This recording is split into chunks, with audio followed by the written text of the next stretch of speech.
Picking stocks can be scary. So why don't you just put all your money in an ETF and watch it slowly grow over time? That sounds nice, right? Well, to some people it does, but others like me, no, that's not good enough. I want a higher return. I'm willing to spend more time to get a better return on my investment.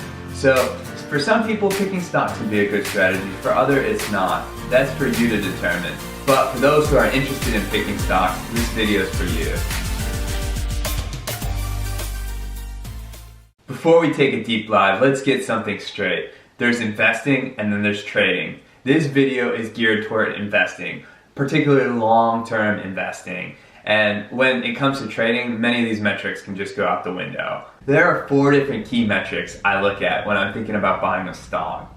But to me, first, I look at the business model. Now, analytics are important, but to me, the most important thing about a stock and a company is subjective, and that's its business model. Do you agree with what the company's doing? Do you think that they have a bright future? At the end of the day, you have to feel comfortable and confident in the companies where you're deciding to invest your money. When analyzing a business model, it's important to first look at the industry. Some industries can be growing, other industries can be dying. To me, it's important to be investing in industries that are going to be growing and have bright futures. You could invest in the greatest company in a dying industry, and over time that stock's probably going to go down. Another important thing to consider about industry is what are the barriers to entry to that particular industry. The more barriers there are, the less competition there is. I like industries where there are high barriers to entry. That means that company is less likely to face more competition in the future. After you've looked at the industry, then you can look at the individual strategy of that company. Because 2 companies can be in the same industry, but doing completely different things. Rewind 15 years, you look at Netflix versus Blockbuster. Same video rental industry, but with 2 completely different strategies. Third, I look at key individuals within the organization. I feel it's totally appropriate to invest in certain companies because you believe in the leadership at top. For example, if you really like Elon Musk, then it's appropriate to invest in Tesla or Jack Dorsey with Square, Twitter.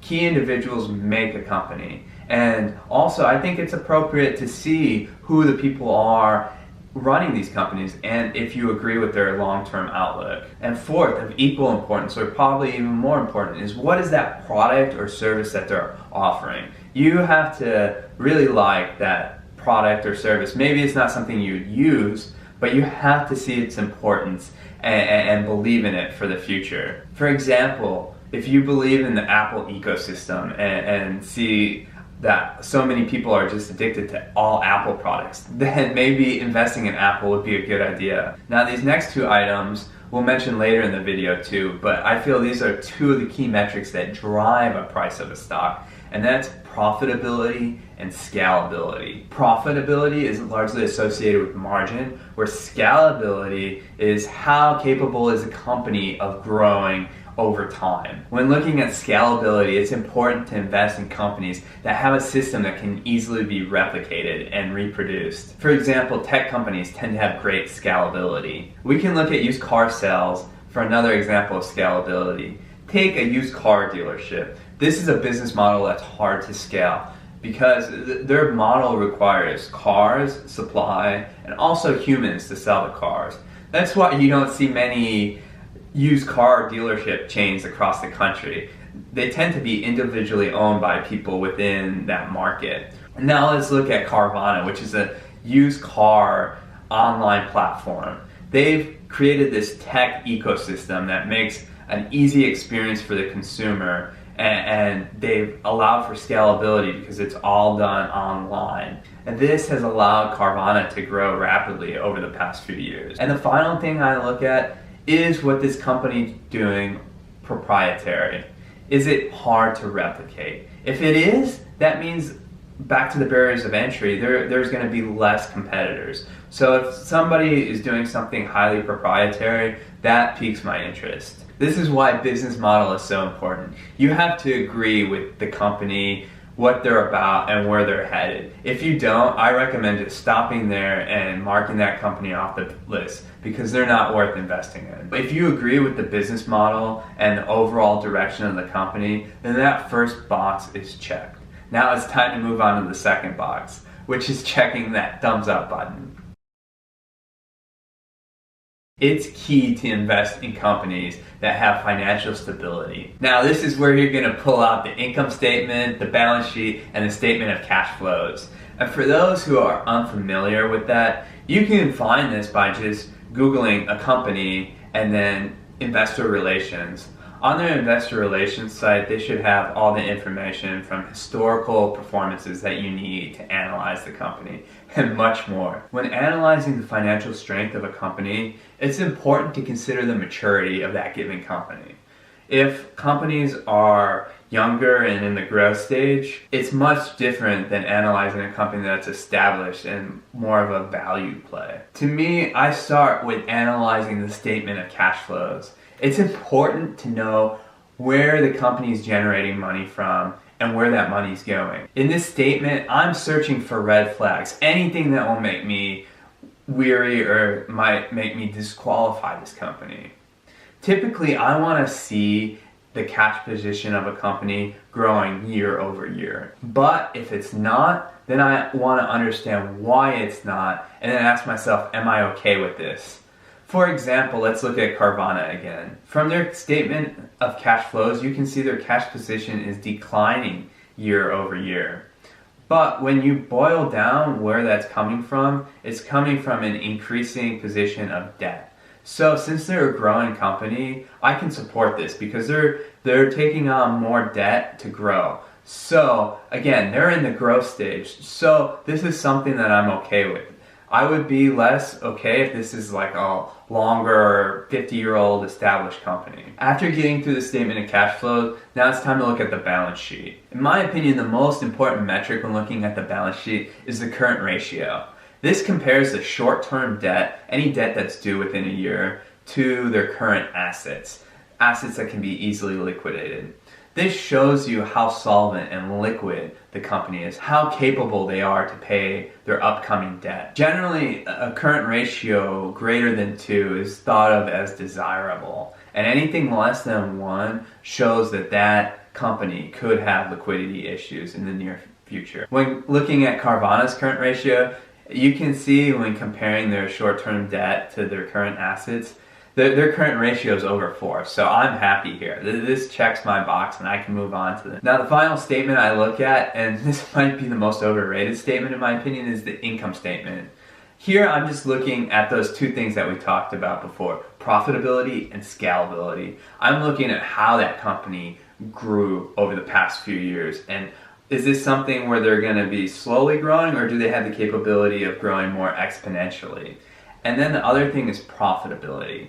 Now, profitability deals with margin, comparing their revenue to expenses. Profitability and margin is very important when comparing a mature company, but the growth company like Carvana, I'm not too concerned about it because they're burning a lot of cash just trying to grow their brand.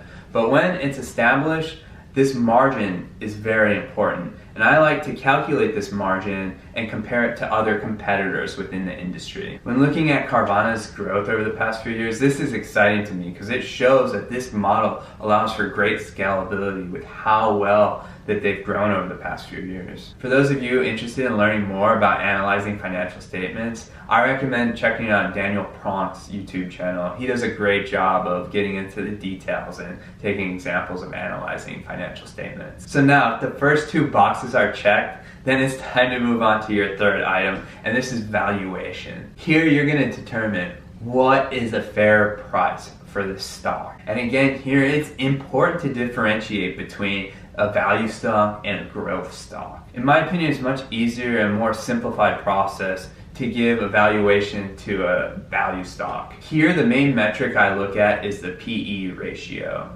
price to earnings. Generally, across the board, 20 is thought of as an average PE ratio, but to me, it's more important what is that PE ratio for a given industry. For example, tech is going to have higher PE ratios than industrials. So when looking at that company, you want to compare it against its competitors. Is that PE ratio for your company fair for the industry? Then the second thing is the dividend ratio, because these mature companies should be profitable and paying out dividends. Are you happy with the dividend that they're paying out to their investors? Is it a good return on your investment? When it comes to putting a valuation on a growth company, this can be gray and complex. But here the key metric I like to look at is price to sales. And even that can be kind of dicey. So I like to project it out and try and predict where a company is going to be in 3 to 5 years.